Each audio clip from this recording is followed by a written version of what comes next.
welcome back. Sorry it's been a couple of weeks since the last video I posted. Just had a crazy busy time and I've been having some issues with my Mac.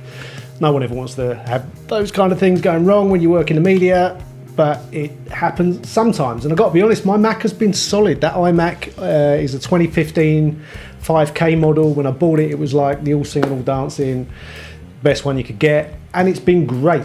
Never given me any problems at all until 2 days ago.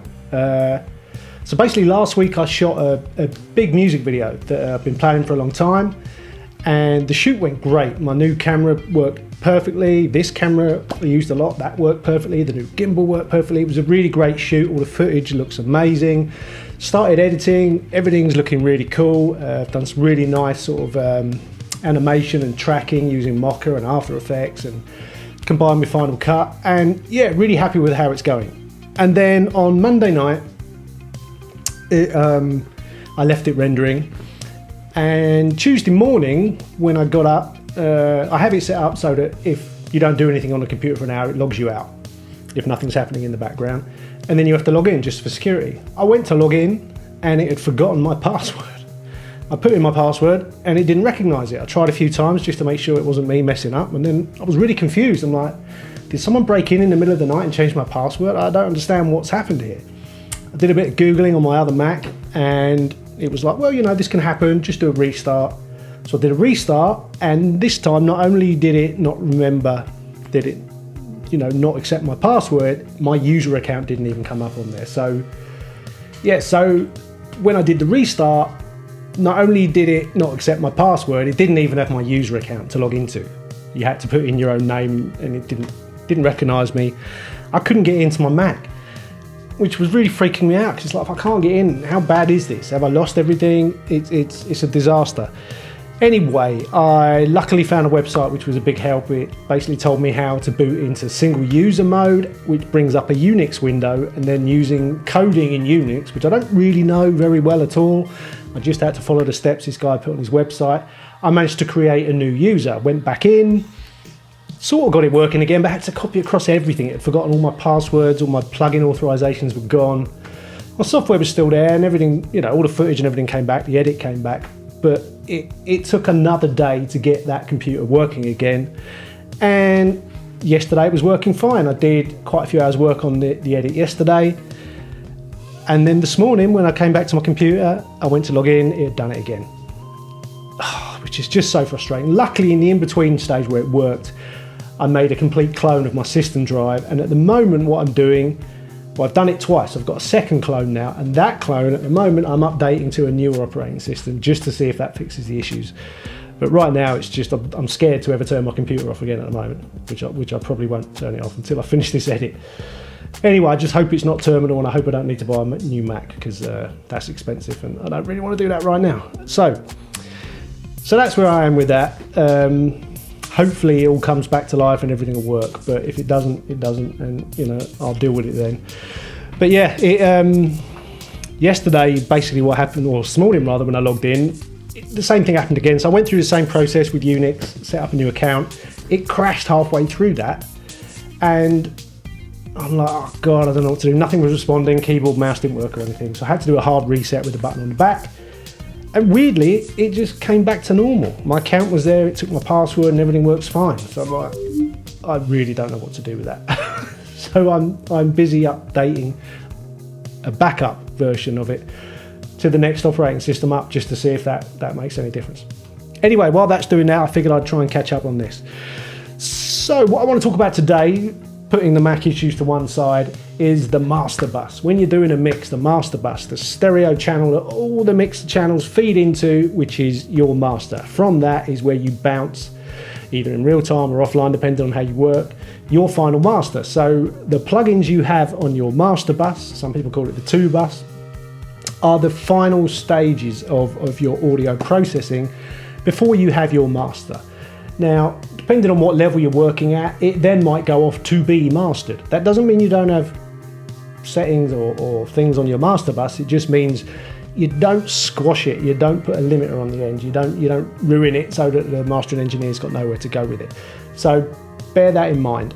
And it's really important, the plugins on your master bus mix engineers guard them, with their lives. It's such a big secret because it can give you a sound, and that sound is what you get known for, or maybe it's just what's successful for you. Now, I know I've been using this master bus sort of plug-in chain for a few years now, and it's worked.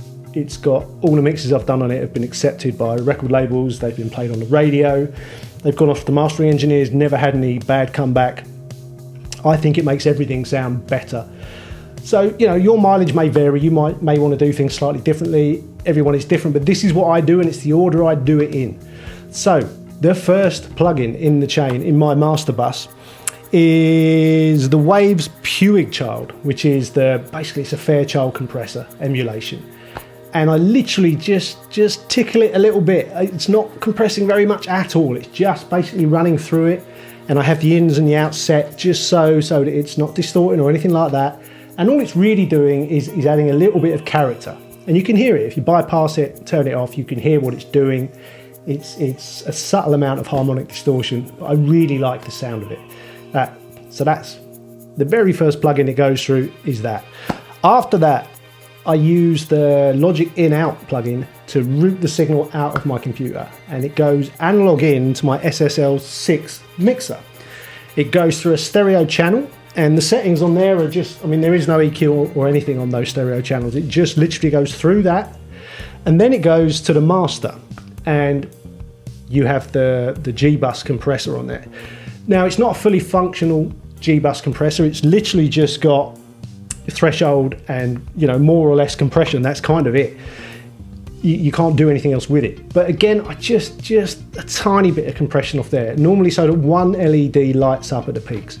That's it. I'm not squashing it. I'm literally just getting a bit of character from that. And then it routes out of the master fader, and it goes straight from there into my 500 series rack, which is over there. Now, in that, I've got a couple of EQs, which are the Midas 512 500 series EQs. Now, pretty much I'm just winding off a little bit of mid on both of those, and it's sometimes I push a little bit of real high end, top end. It's set to, where is it set, the high end?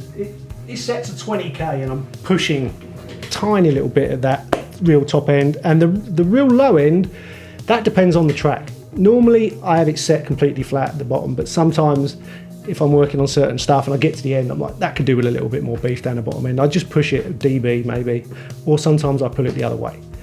From there, it goes into my bus compressor, which is the IGS S-type bus compressor, which, if you know about this piece of hardware or whether you don't, it's basically a clone of the SSL bus compressor. So yeah, it's already going through the G-Bus compressor in the SSL6 mixer, but it's not really doing very much. It's just getting a bit of character. But this S-Type from IGS is just amazing. I've had it a few years now, and as soon as I inserted it on the master, it was like, oh my God, it makes everything sound like it's going through an SSL desk. And it's got some really nice controls. So as well as having a high pass, which is really useful because you can then basically set it so that the real low end isn't making your compressor squash everything else. So it lets it through, which is really, really useful, makes a big difference. It's also got a wet and dry control. So I have it set to like 90% wet. So it basically is giving you parallel compression. So 10% of the original signal is passing straight through uncompressed. And I find that just gives it the dynamics it needs, but squashes it enough that makes it sound like a finished record.